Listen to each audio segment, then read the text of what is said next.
My name is Ernesto, and I'm from Venezuela originally, but we live in Seattle. So this is a Toyota Land Cruiser troop carrier. Officially, it's the VD78. It's a 2019 V8 turbo diesel, 4.5. It's a vehicle that is unfortunately not street legal in the US. It's here temporarily so we can outfit it for our international trips. Well, we bought it original in Dubai, and we've done a number of modifications to it, starting with the front bumper from ARB, intensity lights, one winch, synthetic rope. We have an upgraded snorkel. We have a mogul pop-top roof, so I cut the roof and we're able to stand inside.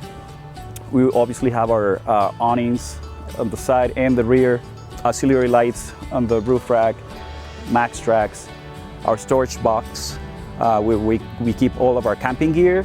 We have 160 Overland solar panels. And we have a Switch Pro system for most of our external air compressor, lights primarily.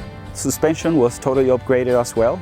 All Manimu, coil springs, shocks, leaf springs on the back.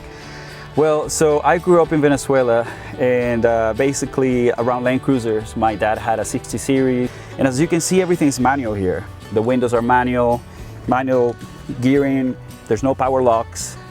Everything's very, very utilitarian. All the levers for the AC are old, as like they were in the original one in 1984. I don't have gauges for RPMs or battery voltage, so I have to do that through different devices. This one does have like 2 airbags, which is, you know, interesting, and it's very loud.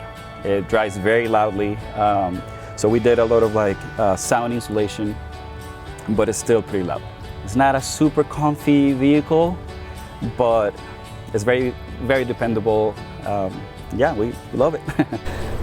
We did a road trip for 4 years, and we basically want to continue to travel the world, and we just looked at different platforms and narrowed it down to the troop carrier. It's still very capable. It's available all over the world, and it's a little bit more spacious. The wheelbase is a little bit longer, sort of like a mix between a van and a four-wheel drive, you know, proper four-wheel drive vehicle. We were excited about having inside living space. Exactly, that's the key, inside living space. Originally, it had 3 side benches. Again, it's called the troop carrier, and it's meant to carry 9 to 11 people. So we'd remove the benches and work on a design that will basically be a little home inside. So we can stand in there. We have our bench that is a chest storage. So we have a little toilet in there. This can open, pulls out, and it converts into a makeshift bed.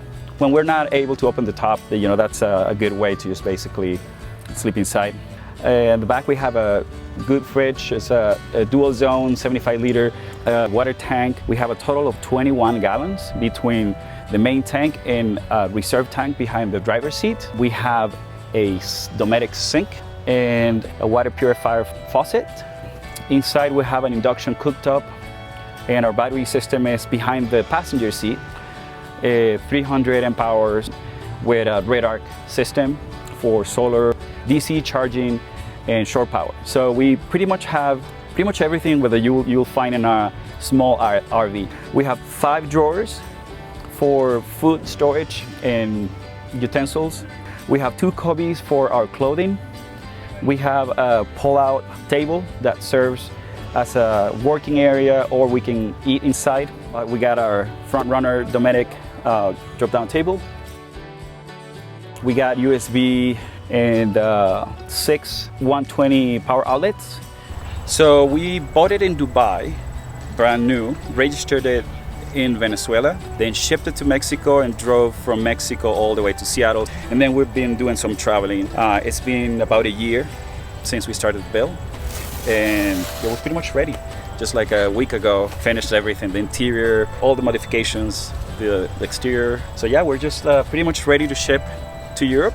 We want to travel the world, so we're just gonna play by ear. We're just gonna send the vehicle to Europe, visit family, friends, maybe 6 months to a year, and then we'll see.